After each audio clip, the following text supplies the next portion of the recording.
जन्माला आलो, नोकरी लागली, पद प्रतिष्ठा भेटली. इतिहासामध्ये असे बरेच अधिकारी आले, पदाधिकारी आले, नेते आले. किती जणांची नोंद आहे? सर्वात श्रीमंत माणूस किती नोंद आहेत?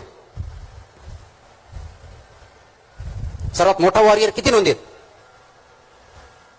महात्मा गांधी किती श्रीमंत होते? नेल्सन मंडेला किती श्रीमंत होते?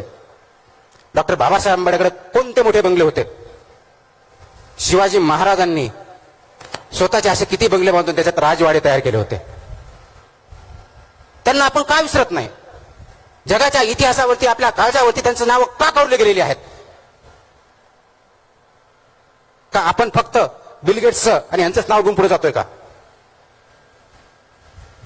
कारण ह्या महान व्यक्ती ज्या आहेत त्यांनी पैशाच्या जोरावर त्यांचं नाव कमवलेलं नाहीये. नाव कमवण्यासाठी त्यांनी कधी काम केलेलं नाहीये.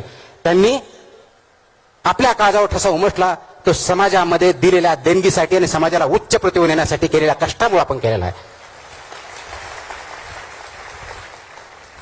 इमॅजिन करा, डॉक्टर बाबासाहेब आंबेडकरांनी आपल्याला लोकशाहीमध्ये प्रत्येकाला, ज्या कॉन्स्टिट्युएंट असेंब्लीने नेहरूपासून आंबेडकरांपर्यंत सर्वजण होते, सरदार पटेल होते, मौलाना अबुल कलाम आझाद होते, या सर्वांनी जे कॉन्स्टिट्यूशन त्यांनी प्रत्येकाला तत्कालीन 21 वर्षानंतर 18 वर्षाच्या वर त्या प्रत्येकाला मतदानाचा अधिकार दिला. तो जर अधिकार नसता तर तुम्हाला आज आपल्याला हवं तसं शासन निवडता आलं असतं का? याचा विचार करा. आणि आज त्याच लोकशाहीमध्ये ज्याची खूप सोपी डेफिनेशन अब्राहम लिंकनजी केलेली आहे, government of the people, by the people, for the people. Simple, सगळ्यांना पाठ आहे. अगदी 34च्या मुलाला दिलं तरी पाठ आहे. पण त्याचा अर्थ कधीतरी समजून घेतला आपण? या तीन गोष्टी आहेत: government of the people, by the people, for the people. आता याच्यामधला ऑफ द पीपल 2 मिनिटासाठी आपण बाजूला ठेवूया. गव्हर्नमेंट बाय द पीपल म्हणून, म्हणजे निवडून देणारी जनता, ज्याच्यामधून लोकशाही, ज्याच्यामुळे आपण शासन निवडतो, ते लोक आतून खोकले असेल तर काय होणार? जे की बऱ्याच अंशी आज खरं आहे.